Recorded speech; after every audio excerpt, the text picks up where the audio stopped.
So, we've looked at reacting to strong emotions and responding to strong emotions. This last approach, reflecting to strong emotions, in some ways this is one of the most powerful things we can do to help our child feel understood, to help our child feel secure. But it's also possibly one of the more difficult things. And as we go through, it'll probably become clear why that might be. So, reflecting. Again, your child feels strong emotions, they're feeling reptile. Because they've got inadequate coping, they send it your way.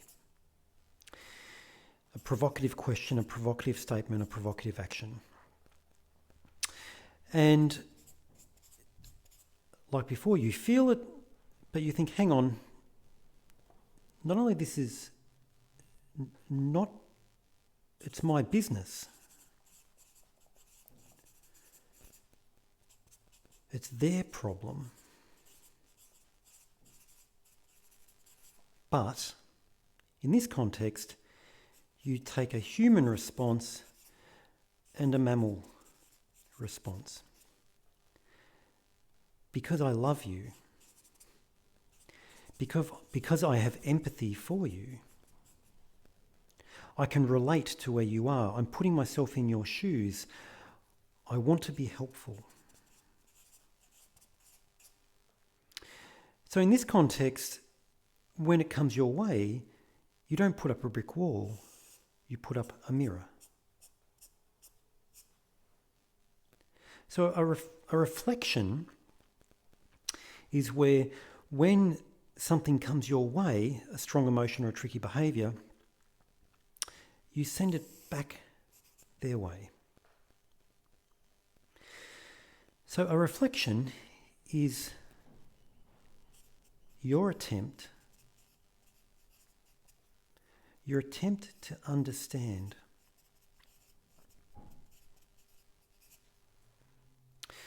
I see you, I hear you. It's being curious. It's not taking it personally. It's not your business. It's not your problem. And it's loving. I'm curious not as a way of how I can make it, hurt you. I'm curious because I want to help you. And so typically a reflection, you don't give back a perfect reflection, you modify what you give back. As an example, if you wanted to give a perfect reflection, when your child is distressed, angry, scared, insecure, you'd pull out your camera and you'd take a video of them. And you'd video what they're saying and what they're doing. And then once they're calm, you'd play it back to them. That would be a perfect reflection. It wouldn't be very loving. In fact, it'd be quite shaming, because in this state, it's a bit embarrassing for your child. They're not coping very well. It's shameful. So a reflection is where we are curious, we're trying to understand them. Not that we do understand them, just we want to. And we give it back to them in a loving but modified way. So basically a reflection is your attempt to understand where they're coming from. And if you remember from attachment in chapter 1, do I feel secure? Do I feel insecure? Initially it's a physical distance, can you reach me? In the end it becomes a belief, am I on your mind? Do you understand me? So what makes people feel secure in a relationship is that the other person wants to understand you, not that they agree. You do not have to agree with your child. You do not have to agree with your partner. You don't have to agree with anybody. But you're not going to feel connected to that person unless they want to understand you from your perspective. So security comes from the experience of someone wanting to understand you. So from an attachment perspective, reflecting gives your child the hit of security. It gives them a sense of, I must be important. They're not fighting with me. They're trying to understand me. A reflection also means that you're not engaging in combat. You're not being reptile, you're not being combative, and you're not saying, well, if that's how you're going to be, I'm going. You're not avoidant, you're not combative. Hey, I just want to understand.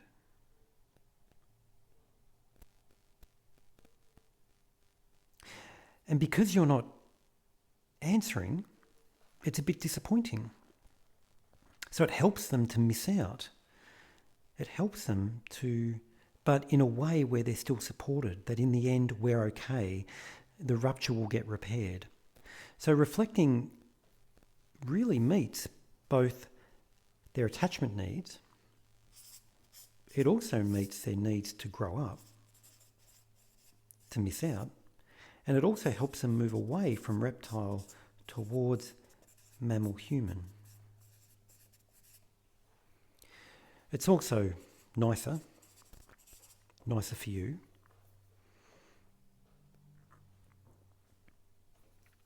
But most importantly, it's helpful for them. Now, of course, initially they won't like it. You know, if they're wanting you to react and you don't, but you say, oh, look, help me understand, I'm confused. And we'll go through some examples of what a reflection might look like. When we do it, often they don't like you doing it. They don't want a mirror held up to them. And this is where it's so important to be kind and not nice. Reflecting is kind. It may not be nice for them, but it's certainly kind because it is helpful.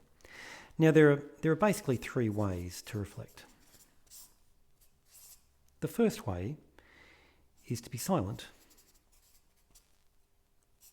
to wait, to watch,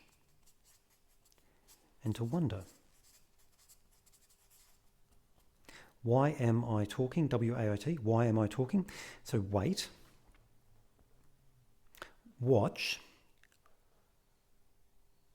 what's going on for them and the world they're in, and to be curious. When you're wondering, you are almost certainly reflecting. If you are wondering about what's going on for your child, you're almost certainly reflecting. And if you are wondering, you are almost certainly not reacting. It's virtually impossible to be wondering, to be curious, and to react at the same time. So if nothing else, if you can't do anything else, just be silent and watch, wait, and wonder. Because you won't be reacting, and automatically that's a bonus, because you're not getting caught up in the combat between two reptiles. You're actually staying out of it and yet remaining present. Because you're not staying out of it and saying, I don't care, I'm looking away. You're staying out of the combat while looking. I'm still watching. I'm still curious. I'm still loving. I'm wondering, I'm confused. I'm curious. Now, if something does need to be said, the other way to reflect is to name and support. So a very powerful thing parents do is that they scaffold for their children. Children feel things, but they don't have words for it. In the moment, they don't have words for it. And so if you see a particular thing, you can name it and offer support. So for example, when they're angry and they've screamed, I hate you, a reflection might be, oh honey, you're really angry. Is there anything I can do? You've named it as anger. Is there anything I can do? How can I help? They're feeling distressed. Oh, honey, that's really tricky. You look really upset. oh, you're doing that thing again. Is there any way I can help you? So you're simply putting words, by reflecting, you're putting words to what's going on. As a reptile, they don't have words, they're just reacting themselves. You can help scaffold, give them a word. And sometimes a word is so powerful. People who work with traumatized children, we know that sometimes the unspeakable remains, it kind of is like a fog that covers everything. And sometimes when they can tell their story or they can put words to what's happened, it's like the fog that's covered all their history and every part of their life. The fog gets distilled down into like a glass of water, a clear glass of water. Not a very nice glass of water, but it's not covering everything. The fog is actually, that was then, at this time, in this way, not now. Now is something different. So putting things to words, telling a story, having a name, this is powerful reflecting. It's not about me, it's what's going on for you. And I see you, I've witnessed it, I've noticed. In many ways, relationships, one of the powerful things of a relationship is that we witness each other's successes and failures, and I was there, I saw it. So that's a very powerful way of reflecting, is simply to name and offer support. The third way to reflect broadly is a specific connection, where you connect an event or you connect what might be going on in their mind with the feeling they're having or with their behaviour. So it might be that you've got a child who's quite jealous of their sibling and they, it's Christmas time and their, sibling gets a great present and they get really angry. Or you could be silent and you could watch, wait and wonder and I think my child's really struggling with missing out. Or you can name it, oh, mate, you look really angry at the moment for some reason. Is there anything I can do to help? Or you could make a specific connection. Hey, Mark, are you really angry that your brother got a really nice present? Does that make you feel that you've missed out? See how I've wondered what it's like for them and I've made some connections and I've presented to the child that connection of anger, missing out, jealousy. So that can be done too. Now, you want to do lots of this. You can almost always do that. If something has to be said, you can often do that. Can I suggest, don't do too much specific connection. Sometimes it's appropriate, but, really people learn best when they discover it for themselves. If you make the discovery, well, maybe they'll just reject it. Maybe they'll stop thinking about it. Or if you say you're angry for some reason, is there anything I can do for some reason, then they are stuck with this idea that maybe there's a reason I'm angry. In the moment, they're just feeling anger. They're not making the connection. If they made the connection, they'd probably manage better some of their anger. They do need to discover it for themselves. Now, sometimes you do have to respond. Sometimes an answer needs to be given. Maybe the child doesn't know you can't have a second ice cream. So you might reflect. Oh, mate, you really want that second ice cream. Then you might respond. You can't have a second ice cream, mate. No one gets 2 ice creams. And then reflect again. But I know you really want that second ice cream. And then if he gets angry, oh, well, why can't I?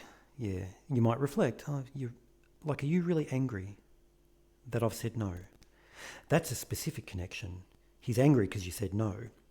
Another one would be, oh, mate, this is really tricky for you. Is there anything I can do? Yeah, give me the second ice cream. Well, I know you really want the second ice cream. You're not going to get a second ice cream. I know you'd really like it. Is there anything else I can do? See, here we're not rejecting. We're saying no. We might be saying no in our response, but we're generally not saying no at all. We're just saying, hey, look, I see you, I hear you. Now, if you've grown up in a family where generally people reacted, then your most natural way of responding to a provocation will be to react. If you grew up in a family where generally people responded to strong emotions, then that will be your more natural way.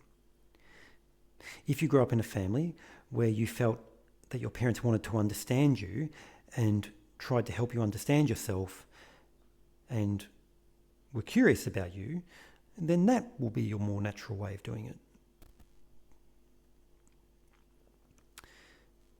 So some people find reflecting incredibly difficult, but you can always learn to do it more. If you only do it 1% of the time, then work on doing it 2%. You don't want to always reflect, of course. If your child says to you, oh, Dad, can you please pass the salt? Well, you wouldn't reflect. You wouldn't say, oh, so you'd like me to pass the salt for some reason. I mean, that'd be ridiculous. You just pass the salt. You only reflect where there's a strong emotion, where there's a provocation. This is when reflecting can become very powerful. One way of learning to reflect is by being in the presence of reflective people. Choosing friends who want to understand you, who are curious about you, where there's love. Some people are only able to learn to reflect in their own experience of being with a therapist. Because what a psychotherapist would do would be to try to understand you, to be curious about you, to be professionally caring of you. And so that might be a way of learning, how do I be more reflective myself, more attuned, more curious, more understanding?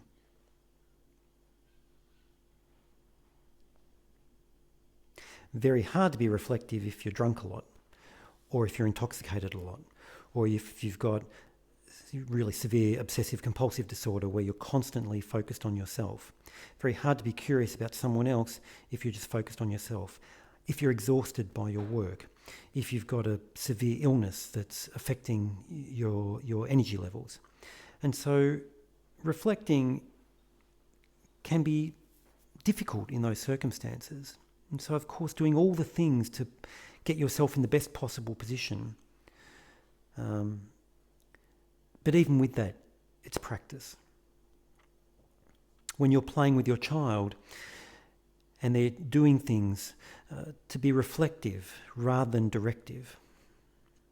There is a time for direction, don't get me wrong, but reflection at times where there's strong emotions is our best way of helping our children to feel secure, to grow up and get over disappointment, and to be more mammal human reflective themselves.